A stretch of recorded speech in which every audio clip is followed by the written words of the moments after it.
শুভ সকাল বন্ধুরা, তোমরা সবাই কেমন আছো? আশা করি ভালো আছো, কিন্তু আমি ভালো নেই। কারণ আমার মনের অবস্থা খুব খারাপ। আমার শরীরটাও ভালো যাচ্ছে না কিছুদিন থেকে।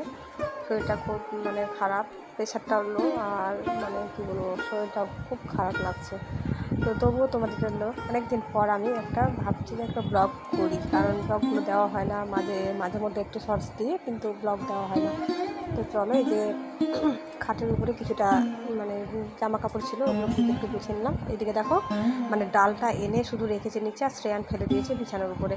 তো ওকে তুলতে বললাম, তো কিছুটা তুলে আর পালা একদম। তারপর আমি আবার ভাবলাম যে তুলে দিই একটু। তো আমি কিন্তু ডাল নিয়ে এসেছিলাম, তো অর্ধেকটা ডাল ভিজিয়ে দিয়েছিলাম আর অর্ধেকটা ডাল ডাল করলাম। আর এদিকে দেখো, সেমাই নিয়ে এসেছি 1 প্যাকেট, আর আলু নিয়ে আসলাম একটা দোকান থেকে, একে তোমাদের দাদাভাই ছিল না তার জন্য। আর এদিকে দেখো, আমি কিন্তু সকাল সকাল কিন্তু ভাতটাও বসিয়ে দিয়েছিলাম। পল্লবীর স্কুলে যাওয়ার কথা ছিল, হয়তো স্কুলে গেল না বৃষ্টির জন্য। এদিকে ভাত হয়ে গেছে, আর এদিকে কিন্তু কয়টা বসিয়েছি আলুটা ভাজা করার জন্য। আর এদিকে দেখো, আচারের বয়ামটা তোমাদের দেখাচ্ছি, কারণ আচারের বয়ামটার অবস্থা দেখছো, শীতের বর্ষার জন্য উপরে সাদা সাদা হয়ে গেছে, বয়ামটা তো মুছতে হবে। আর যে খুলে দেখালাম যে কতটুকু আচার দেখতে পেলে তোমরা, পুরো বয়াম ভর্তি ছিল। কিন্তু এরা যে কখন যে আচারগুলো খেয়ে শেষ করেছে, কী বলবো তোমাদের। তো চলো, এদিকে আলুটা কেটে নিই। তো 4টা আলু নিলাম, আর এদিকে দেখো, এই যে তোমাদের চালটা দেখালাম, এটা হচ্ছে আমাদের বাড়ির ধানেরই চাল। তো ওই জন্য তোমাদের দেখালাম যে ধানটা ভাঙিয়ে নিয়ে এসে তো ঝেড়ে রাখলাম ওখানে। আর এদিকে উনানটা জ্বালিয়ে দিই, আমি জ্বালিয়ে আলুটা কেটে নিই। তো থাক, আগে আলুটা কাটি আগে, তারপর উনানটা জ্বালাবো, কারণ কড়াইটা না হলে গরম হয়ে যাবে আমার আলুটা কাটতে। তো দেখো, হাঁসটার দেখো অবস্থা দেখো, কারণ লাল লাল হয়ে গেছে, যে টাম কেটে অনেক সময় রেখে দিই, তার জন্য লাল হয়ে যেত। আবার সব রান্না করে আবার মেজে নেবো। তো এদিকে আলুটা ঝিঝিরি করে কেটে নিচ্ছি, ঝুরি আলু ভাজাটা করবো। কারণ শ্রেয়ান পল্লবী দুজনে খুব ভালোবাসে আলু ভাজা খেতে, বিশেষ করে নিরামিষ দিনগুলোতে। আজকে তো শুক্রবার, আমাদের নিরামিষ, শুক্রবার নিরামিষ, শনিবার নিরামিষ, আর মঙ্গলবারও নিরামিষ আমাদের। তো পরপর শুক্র শনি নিরামিষ হয়ে যায়।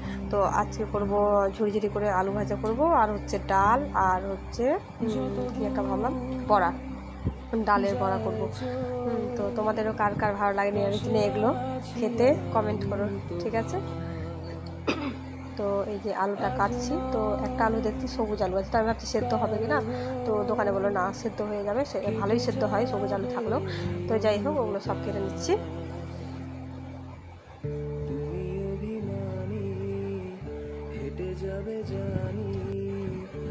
ওইদিকে ভাতটা উপর করে রাখা আছে, ওখানে ফ্যানটা ঝরাতে দিয়েছি আমি।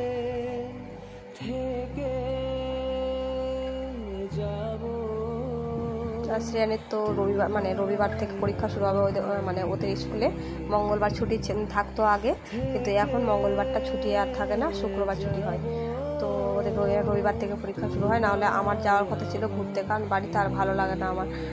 অনেক দিন থেকে আমি কোথাও যাইনি ঘুরতে, বাবা বাড়ির কাছে, তো বাবা বাড়িও যাওয়া হয় না। তো ভাবছি পিসির বাড়ি যাবো অনেক দিন থেকে, তো এদের পরীক্ষা শুরু হয়ে যাবে। ভাবলাম যে শ্রেয়ানের পরীক্ষাটা শেষ হয়ে গেলে তারপর যাব। তারপরে ভাবছি যে ও মা, শ্রেয়ানের পরীক্ষাটা শেষ হবে, তার 4 দিন পর থেকে পল্লবীর পরীক্ষা শুরু হয়ে যাবে। তো যাই হোক, এদের পরীক্ষাগুলো শেষ হোক। তো পরীক্ষা শেষ হওয়ার পরে দেখছি আমাদের বাড়ির কাছে মনসা মন্দির আছে, তো মনসা মন্দিরে পুজো, তো মনসা গান টান হয়। তো আমি ভাবছি আর যাওয়াই হলো না, আমার কপালে মনে হয় আর কোথাও যাওয়া নেই লেখা। তো আমার মা বলছে তোকে আর যেতে হবে না, তুই বাড়িতেই থাক।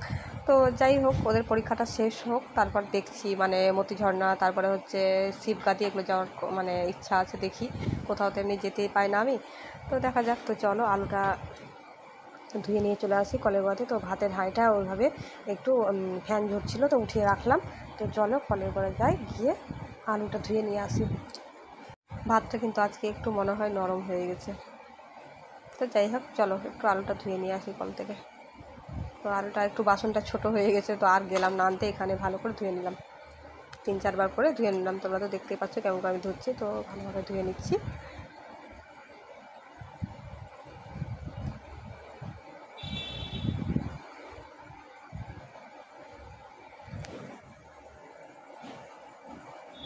তো আমার আলুটা ধোয়া হয়ে গেল। চলো এবার উনানটা জ্বালিয়ে দিই, উনানটা জ্বালিয়ে আর আলু ভাজাটা করে দেখাই তোমাদের, দেখি কতটুকু কি তোমাদের দেখাতে পারি। অনেকদিন পর ব্লগ করছি, তো তো মানে আমার ক্যামেরাম্যান মানে কেউ ক্যামেরা ধরার জন্য মানে হয় না, আর আমার কাছে তো জানোই তোমরা যে সেরকম কিছু আমার কাছে নেই, শুধু মোবাইলটার একটা ছোটো একটা আছে, ওটা দিয়ে মানে মোটামুটি করে আমি ভিডিওটা করি।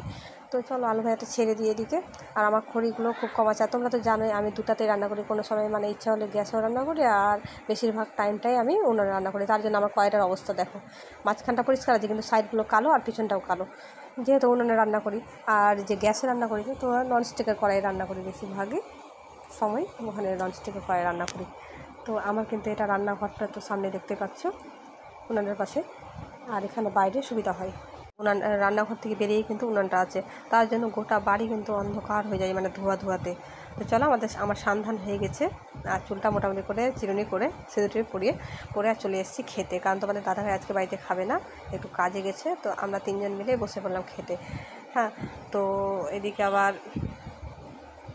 তোমাদের যে বড়াটা করা হয়নি, তো বড়াটা ছিল তোমার রান্নাঘরে মানে গ্যাসের উপরে কড়াইটা রেখে চলে এসেছিলাম। তো আমি ভাবছি যে ওদের খেতে দিয়ে তারপরে আসি, তো ওদের খেতে দিয়েছিলাম, তারপর নিতে আসলাম বড়াটা। তো ভিডিওটা এখান থেকে শেষ করছি, ভিডিওটা ভালো লাগলে পাশে থাকবেন, ধন্যবাদ।